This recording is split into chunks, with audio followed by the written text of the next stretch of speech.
All right, we got the best Larry Bird Mamba moment story ever told by the one and only Prime Larry Bird. Shout out to you.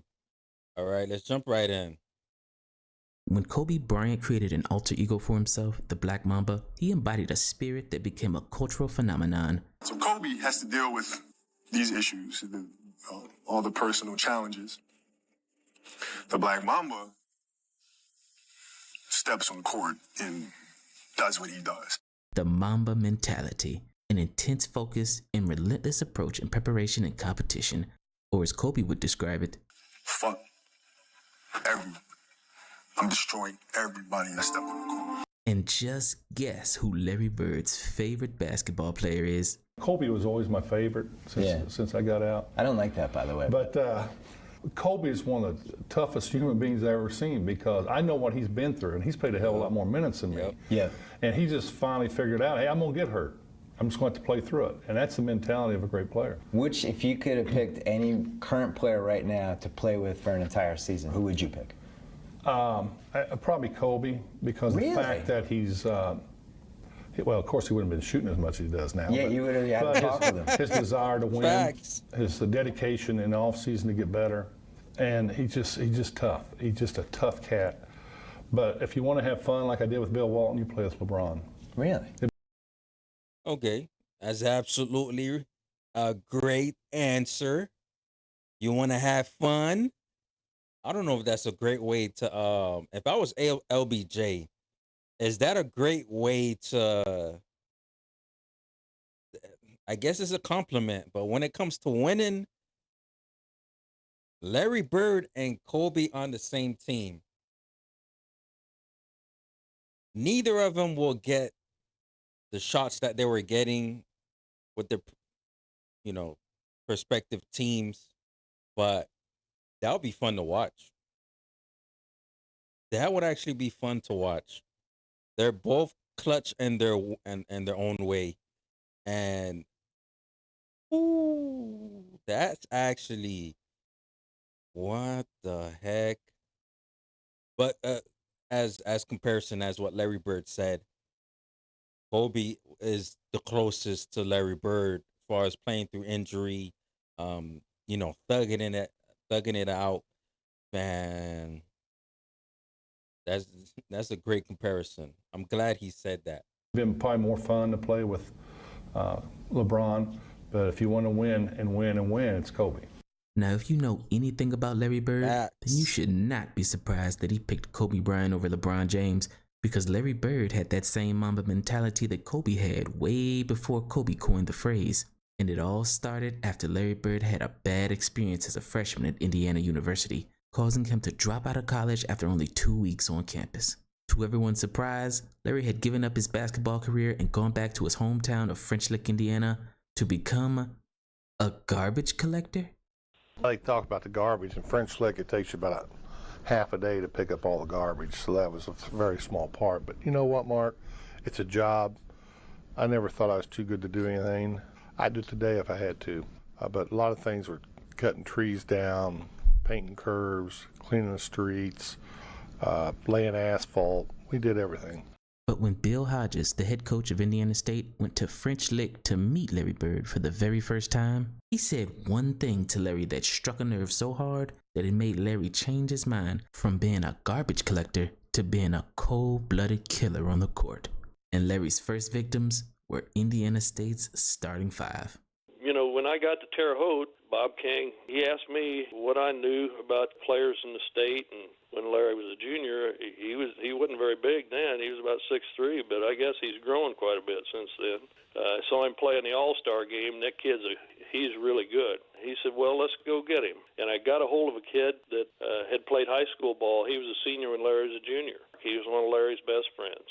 He went home and talked Larry to coming up there to visit, and I think he had Kevin Carnes with him and 2 or 3 other kids, and they came out and played against our best 5 players, and they wore their jeans. I tried to give him a pair of shorts to wear, he wouldn't wear them, and they went out and just whooped our guys in their blue jeans. Hold on, isn't this show on guys? Isn't this show on Amazon Prime or something like that? isn't it called like Winning Time or something? It's portraying Larry Bird and Magic. I think so. But I did hear about this story though. The man didn't even come in with, shorts, sneakers. He balled out. Like, oh gosh, these stories. These stories. This is crazy. Balled out in jeans. Do you know how tough it is to move around in jeans? How heavy it feels? And you got Bird out here balling. Yo, that is crazy. Yo, that's He wouldn't wear them. crazy. And they went out and just whooped our guys in their blue jeans.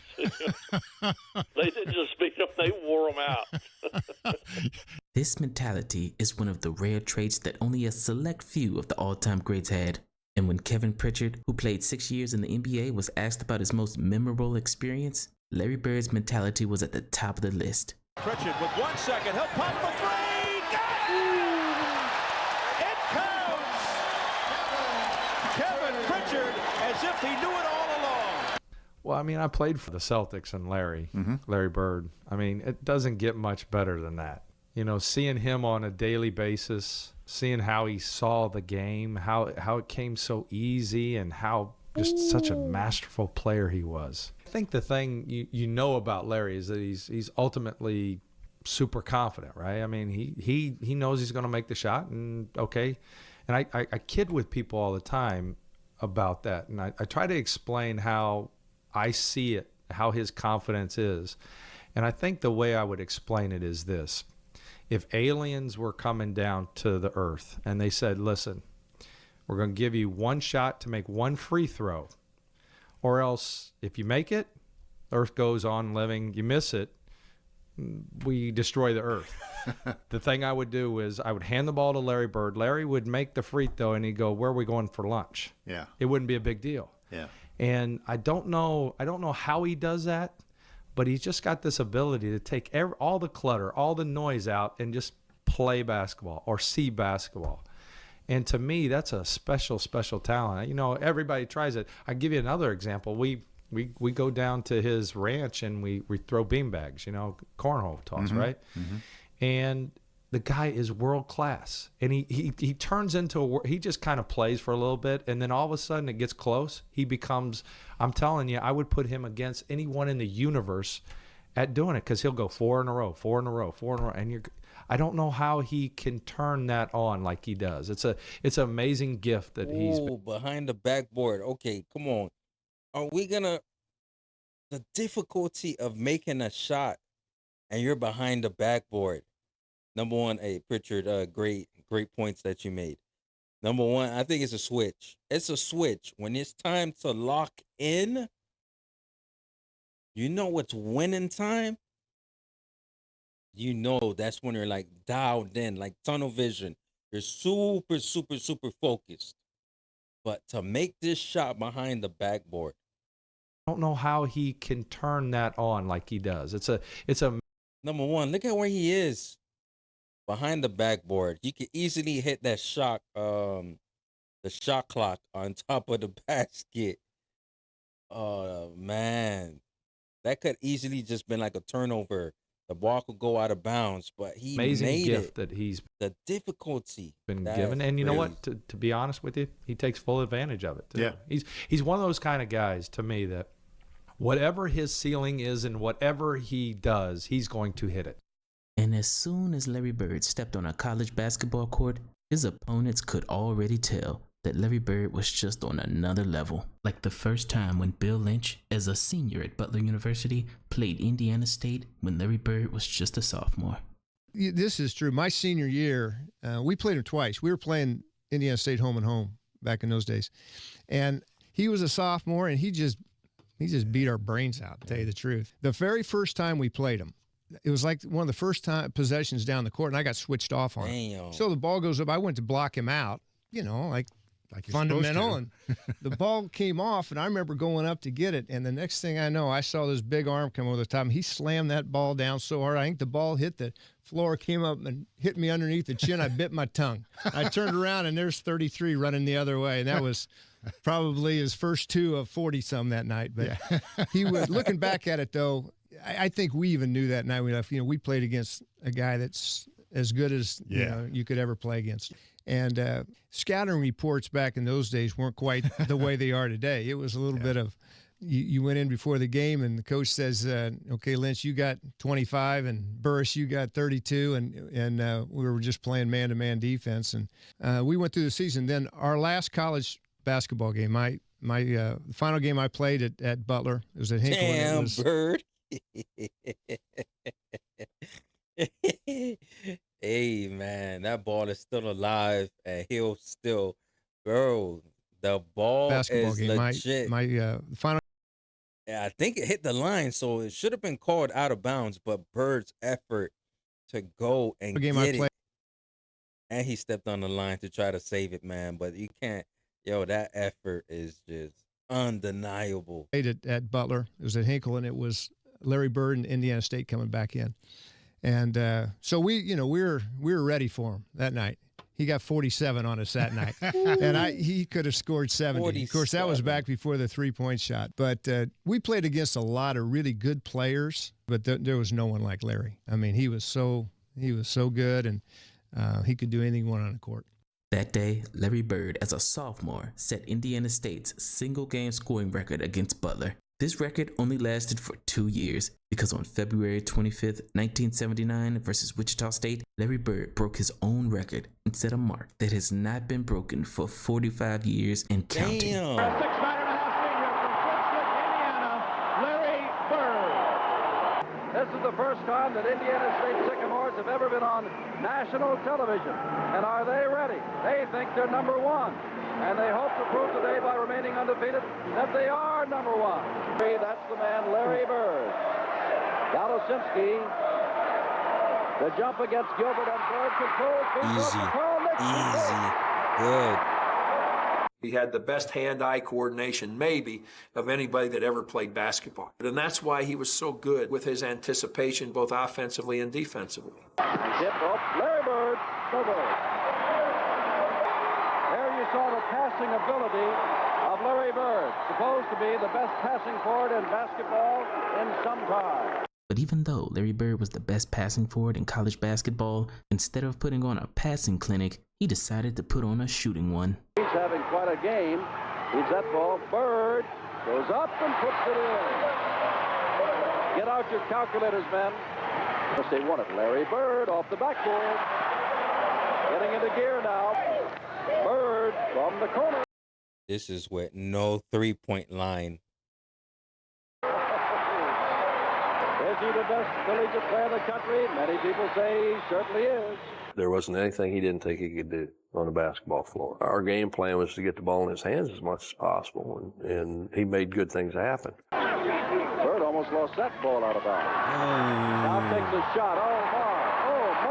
There's one in your face. Here's where you catch Larry Bird. Watch him put the ball in the face there, take it in the face, then now watch him shoot it. Unbelievable. You know how far away that is? That's in left field. By halftime, Larry Bird already had 22 points. But just imagine if he had a 3-point line to go with it. This day, to go undefeated. They'd win their 26th in a row. Larry Bird from way outside. Unbelievable outside shooter. Indiana State has scored in spurts. Oh, here's a long one again. These are jumpers. These are not dunks, layups. Bro, this is absolute no 3-point line. However many points he scored in this game, once that 3-point line, if there was a 3-point line, it would have been more than that. It seems that the further out he is, the more high percentage he puts the ball in. There's Bird by himself. Look out. That's what happens. Look out. 39 points by my count.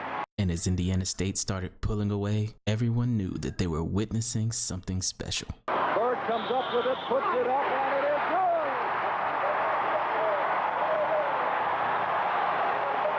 out. He's got 41 points already. He's putting on quite a display. Nix shooting high. Bird is there. Oh, my. There are the statistics on Larry Bird. 45 points with no three-point line, 17 rebounds. Imagine that there was a three-point. He probably would have had, let me see, 45.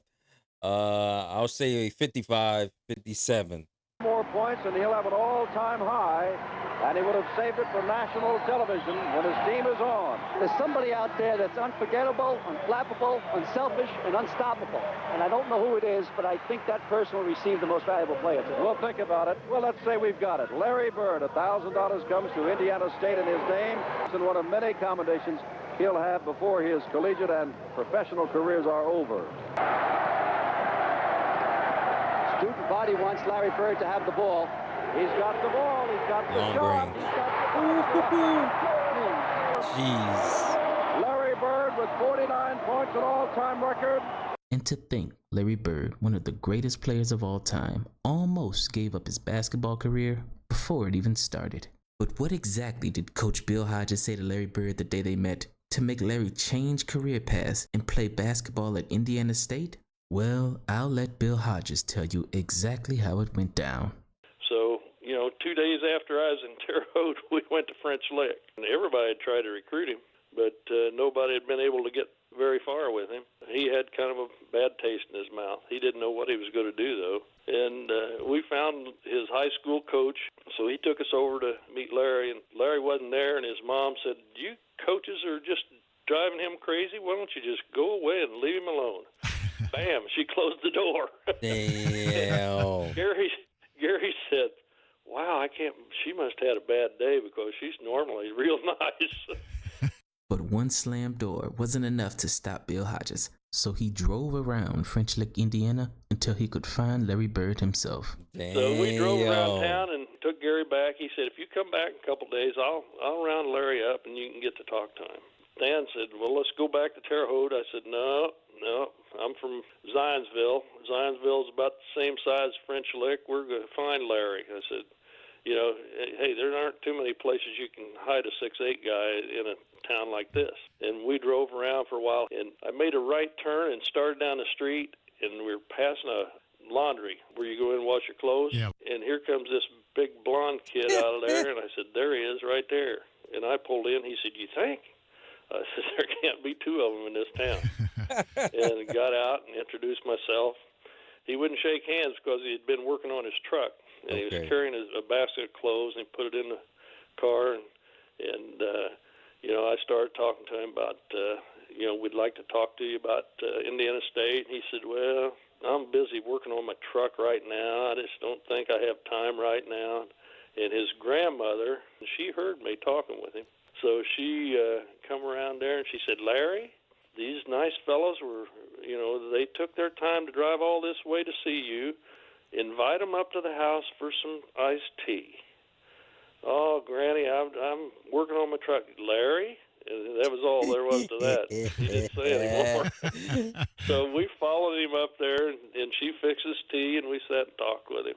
This golden opportunity was almost ruined by Bill's assistant, because what he didn't know was, just like on the basketball court, Larry Bird was not above doing the dirty work. Right. We kept talking, and he was telling us about working for the city. I said, "What do you do?" He said, "Well, each day of the week is different.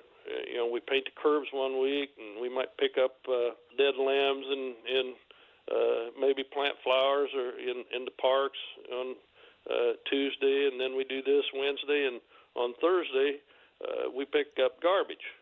I said, "Do you drive the truck?" He said, "Hell no, Sam drives the truck. I work on the back." and it kind of kept going there. And so Stan had kind of said, "Well, you want to work on a garbage truck the rest of your life?" And Larry kind of looked over and said, "I kind of like the job." Yeah. And I knew that wasn't making him happy. So I said, "Stan, let's go. We got to get out of here." And let Larry get back to work on his truck. Luckily, Bill Hodges was there to redirect the conversation, because if he wasn't, Larry Bird may have been content being a garbage collector for the rest of his life. Because out of all of the coaches and the recruiters that tried to get Larry to come to their school, Bill Hodges was the only person to connect with Larry. Because they were both from small towns and had a lot in common. But then, Bill said something to Larry that woke up a sleeping giant. We talked about playing AAU ball, which both of us had. And, we talked about baling hay, and, that's what he did during the summer. That's all I did during the summer. And we had a lot in common, small towns, and just we knew each other, I was talking about recruiting. We had to have a point guard, and he said, well, you ought to get Kevin Carnes. He said, my cousin, Kevin Carnes, he was a senior when I was a junior. He said, if he had gone to college, he'd have been a great player. And I looked at him, and I said, Larry, if you don't come and go to Indiana State with us, that's what they're going to say about you one day. And, boy, that's the first time he looked me in the eye all day. And I knew I had him. Ooh.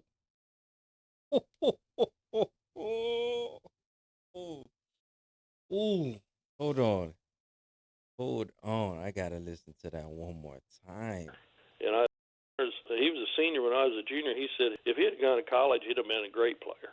Mm-hmm. And I looked at him, and I said, Larry, if you don't come and go to Indiana State with us, that's what they're going to say about you one day. You could have been a great player, Larry Bird. The first time he looked me in the eye all day. And I knew I had him. And when Bill Hodges came back to French Lick 2 days later and knocked on Larry Bird's door, Larry's mother answered again. But this time, she was singing a completely different tune. We headed back to Terre Haute, and I got all the papers that we needed to get signed and filled them out and addressed the envelope to Indiana. And 2 days later, I drove down there and knocked on the door. His mother answered the door. She said, "Oh, come in, Coach." It's good to see. A different thinking, tone. Wow, is this a different reception? And Larry said, "How'd you know I was going to sign? How'd you know?"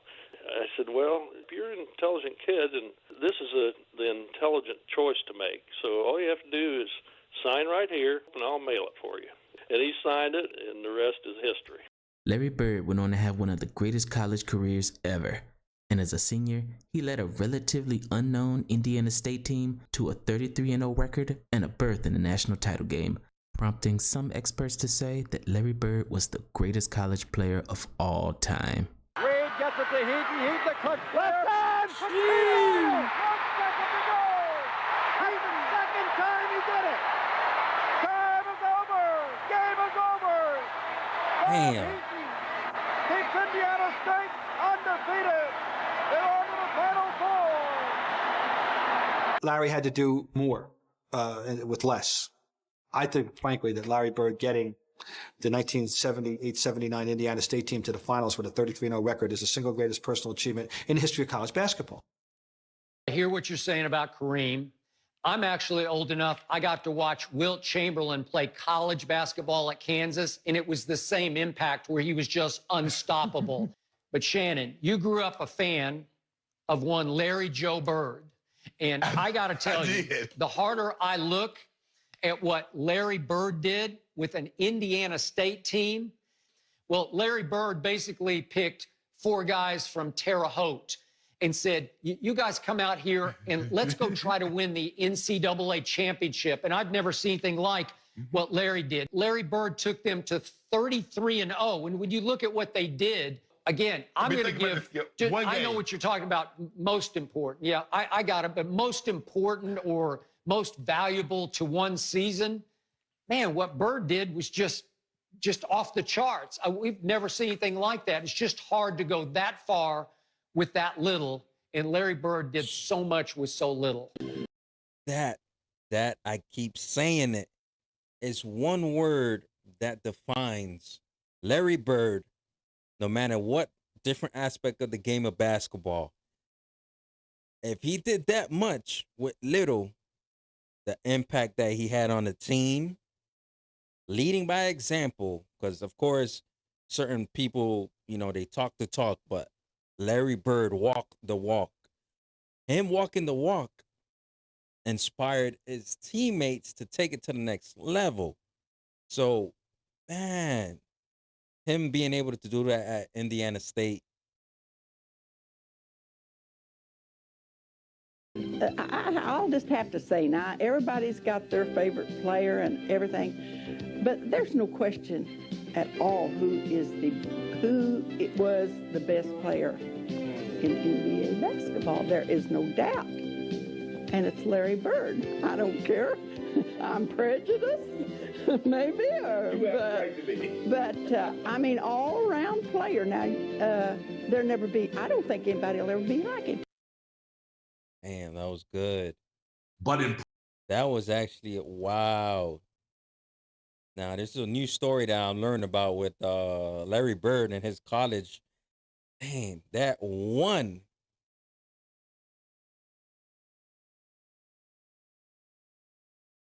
Hey, Larry Bird, man. People gonna say it. When hey, you could have been a great basketball player. Not in Larry Bird's book, man. He came out, he was like, could have. Nah, I am. Took action. That switch lit up. That switch lit up. Damn, that's crazy. This was a really good video. Wow. Hey, man, hit that like button if you enjoyed this reaction. Subscribe if you're new here. Old school basketball, strictly. Man, catch you guys on the next one.